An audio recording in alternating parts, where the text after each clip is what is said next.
emrin e Allahut, mëshiruesit, mëshirbërësit. Paqja, mëshira dhe begatitet madhit Zot qofshin mbi të gjithë ju. Të nderuar teleshikues të TV Ikres dhe ju të cilët na ndiqni nëpërmjet rrjeteve të televizioneve lokale dhe rrjeteve sociale, mirë se takohemi sërish këtu në studion e TV Ikres për të diskutuar mbi tema të cilat kanë karakter fetar.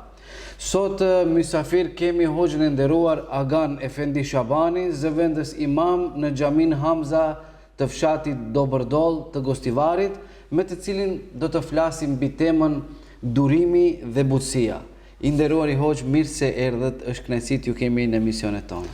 Mirë se u gjetëm, realisht kënaqësia, nderi, privilegji janë tona që të jemi në këtë emision, dhe është i madhi Zot për punën e palodhshme të cilën e bëni, vetëm për ta ngritur fjalën e Zotit i madhi, Zot t'ju shpërblej për këto emisione të cilat mbahen në kuadër të bashkësisë fetare islame në krye me kreun më të lartë të saj, Reis Ulema Shakir Efendi Fetau, inshallah Zoti t'ju shpërblej të gjithëve. Amin, amin, inshallah të gjithëve.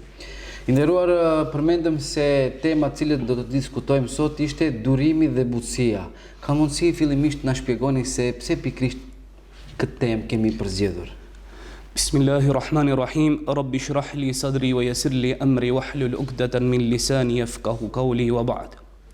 Fillimisht dua që ata të cilët na ndjekin t'i përshëndes me përshëndetjen e ngrohtë islame, me përshëndetjen e banorëve të xhenneteve. Assalamu alaikum wa rahmatullahi ta'ala alayhi wa barakatuh.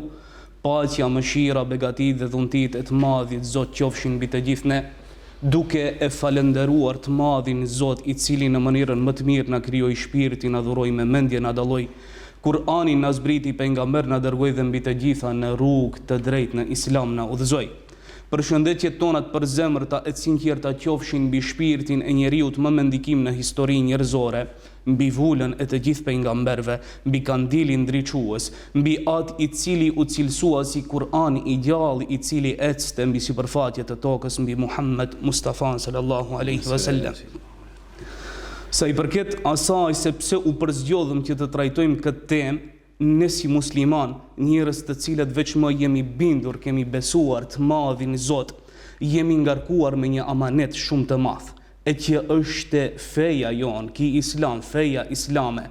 Dhe për këtë Islam duhet të përkujdesimi që deri në frymën e fundit ton ta paraqesim, ta proklamojmë, mu ashtu sikurse ki Islam është në të vërtetë e jo në bazë të tekeve, dëshirave apo interesave tona personale. Dhe jo rastisht u përzgjodhëm për këtë temë, për di çështje, për di elemente të cilat çdo besimtar musliman me patjetër duhet jam vesh vetes së tij, e që është çështja e butësisë dhe çështja e durimit, në qoftë se dëshiron të kese mirëqenie në jetën e kësaj dunjaje.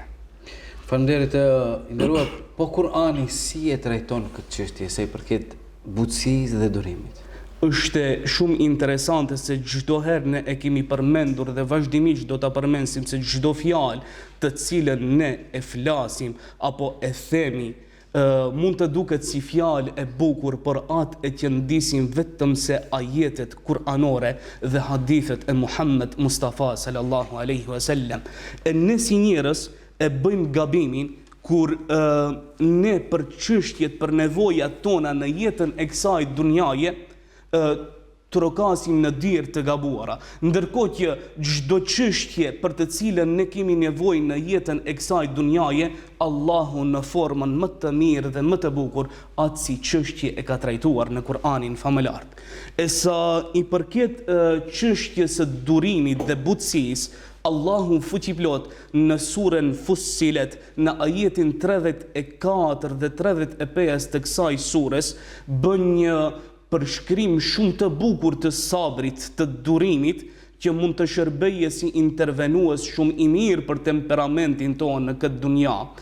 I madhi Zot shumë bukur e përmendën në Kur'anin famëlar dhe thot: "Wala tastawi al-hasanatu wala sayyi'ah e mira dhe e keqja, thot, nuk janë të barabarta. Pra, prej në fillim i madhi Zot na tregon se e mira nuk është e njëjtë me të keqen, po e mira është ajo e cila njeriu e bën me tipare të mira dhe e bën që edhe para njerëzive, edhe para Zotit të njihet si njeri i mirë. Ndërsa e keqja është ajo e cila njeriu në të kundërtën e bën me tipare të këqija edhe para njerëzive edhe para Zotit ai njeri njihet si njeri i keq. Dhe jo rastisht i madhi Zot na definoi prej në fillim të mirën si një vlerë më të lartë morale e cila nuk mund të gjendet tek çdo njeri, po mund të gjendet vetëm se tek ata njerëz të cilët do t'i shikojmë se si i trajton Kur'ani famëlar.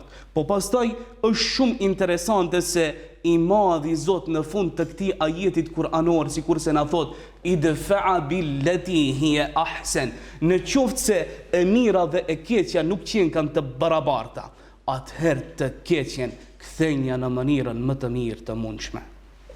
Faleminderit, i nderuar, me që praktikisht është paksa e vështirë çështja e kthimit të keqes me të mirë, si ka mundësi që të kthejmë të keqen me më të mirën e mundshme, duke patur parasysh se dikush na ka lënduar, na ka bërë padrejtësi dhe na ka thyer zemrën, dhe ku ta gjejmë ne atë durimin, ku ta gjejmë atë butësinë që ta mundim egon ton për të kthyer të keqen me të mirë. Kjo është shumë interesante për arsye se kjo është një sfidë e hapur për ne si musliman, është një sfidë e hapur për besimtarin, sepse të keqen me të mirë nuk mund ta kthejë çdo kush, po kjo është cilësi e njerëzve të mëdhej, kjo është cilësi e burrave të mëdhej, kjo është cilësi e grave të devotshme, kjo është cilësi e atyre njerëzve ashtu sikurse e përmendet që kur u është bën ndonjë padrejtësi, ata bëjnë sabër, bëjnë durim dhe e tejkalojnë atë gjë. Po leje që bëjnë sabër, ata bëjnë sabër në sajet të butësisë së tyre, e kur sabri bëhet në sajet të butësisë, atëherë ndodhen ajo mrekullia, atëherë ndodhen ajo që ne të keqen ta kthejmë në mënyrën më të mirë të mundshme.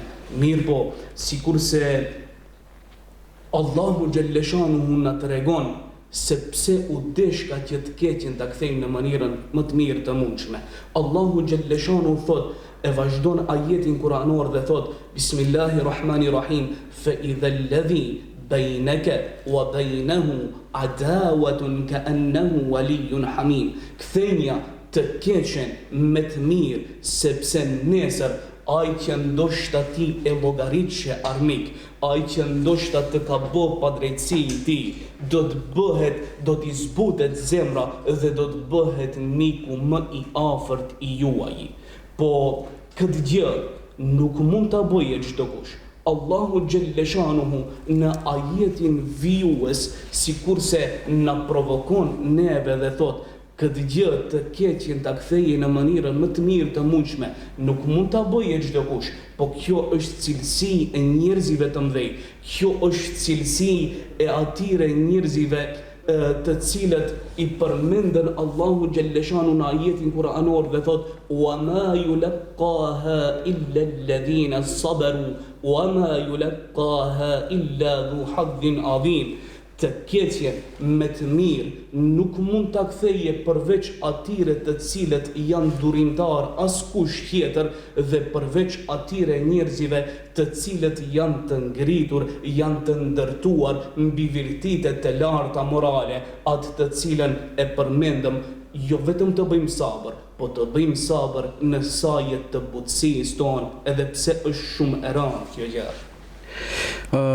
I nderuar, kur jemi te durimi dhe kthimi i të keqes me të mirë, ka mundësi shembuj praktik të na paraqisni për të ilustruar dhe të kemi më të qartë çështjen e kësaj teme? Atë që e përmenda në fillim se Allahu xhalleshanuhu ka trajtuar në formën më të mirë në Kur'anin famëlar çdo gjë dhe për çdo problematik mund të gjejmë zgjedhja atij, ashtu është edhe jeta e pejgamberëve. e sidomos kur flasim për Muhammed Mustafa sallallahu alaihi wasallam, i cili mund të merret shembull në çdo sferë jetësore.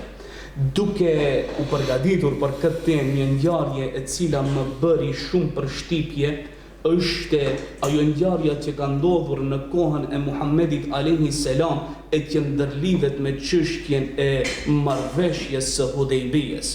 Ne e dim se mushrikët ndikuan që të prishet kjo marrëveshje. Dhe Ebu Sufjani dëshironte që të bëje përsëri një marrëveshje me Muhammed Mustafa sallallahu alaihi wasallam, dhe si ndërmjetësues për të takuar me Muhammedin alaihi salam ishte Ibn Abasi.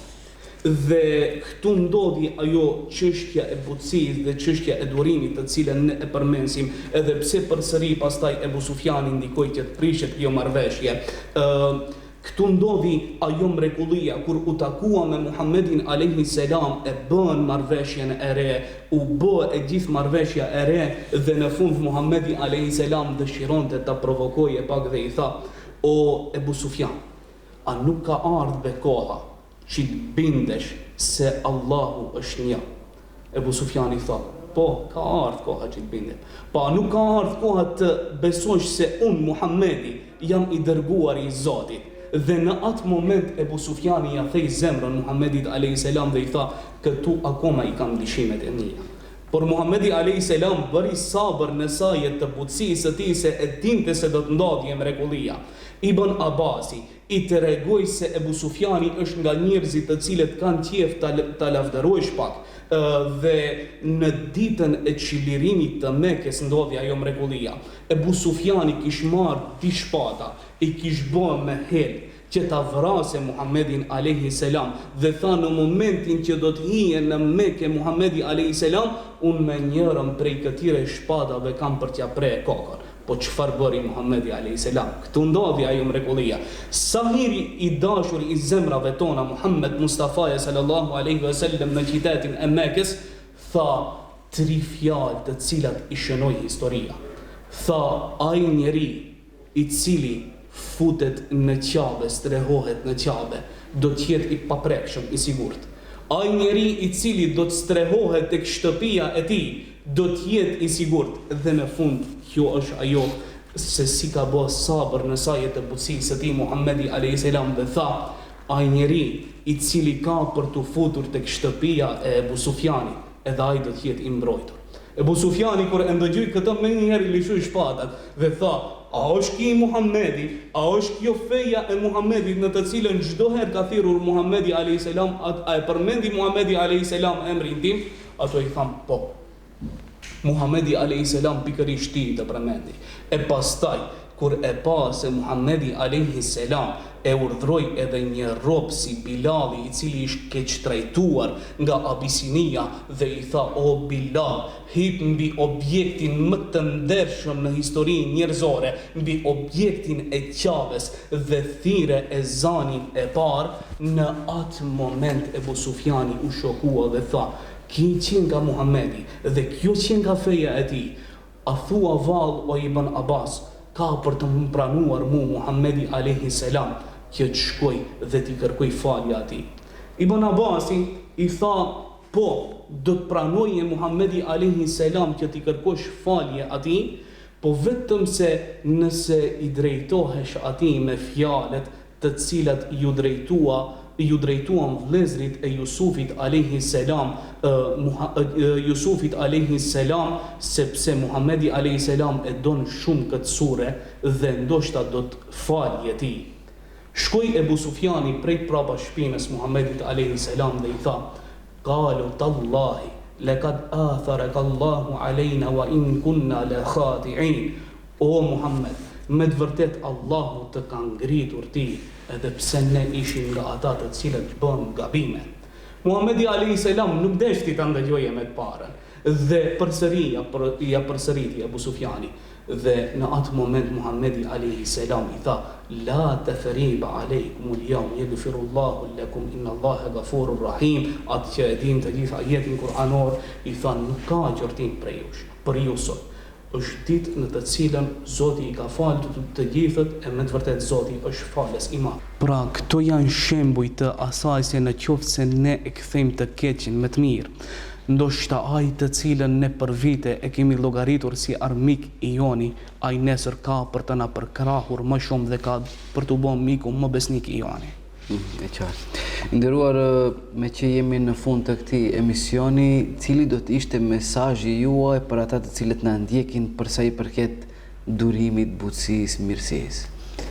Mesazhi do të ishte I atij llojit. Ne sot me të vërtet ashtu sikur se përmendet, edhe pse s'kemi qejf që ta ndëgjojmë në atë formë, ne jetojmë në një kohë dinamike. Jetojmë në një kohë ku informacioni nga një vend tek tjetri arrin shumë shpejt. Jetojmë në një kohë të zhvillimit të inteligjencës artificiale dhe ne sot jemi ata të cilët kemi nevojë më shumë për miq e më pak për armiq. Dhe për këtë arsye, në qoftë se neve do të na bëhet ndonjë padrejtësi, duhet të bëjmë sabër, po sabër në sajet të butësisë tonë dhe të keqen ta kthejmë me të mirë, që ndoshta do të kemi më shumë miq për rreth nesh, ndoshta do të kemi më shumë njerëz të cilët do të na duan dhe dasht Allahu xhaleshanu kjo të jetë ashtu sikurse edhe e trajtuan. Nderuar, unë ju falenderoj shumë që ishit pjesë e këtij emisioni. Lut Allahun xhaleshanu t'ju jep shëndetje gjatë dhe shumë suksese në detyrën tuaj. Shpresojmë t'ju kemi edhe në emisione tjera. Amin, faleminderit shumë. Shumë faleminderit. Atëherë të nderuar shikues, ne jemi në fund të këtij emisionit. Ju falemnderit për vëmendjen. Lutim Allahun xhaleshanu për drejtësi, mirësi, paqe, dashuri mes nesh. Takohemi sërish në emisionin tjetër të radhës. Deri atëherë qofshin në mbrojtjen e Allahut. Wassalamu alaikum wa rahmatullahi wa barakatuh.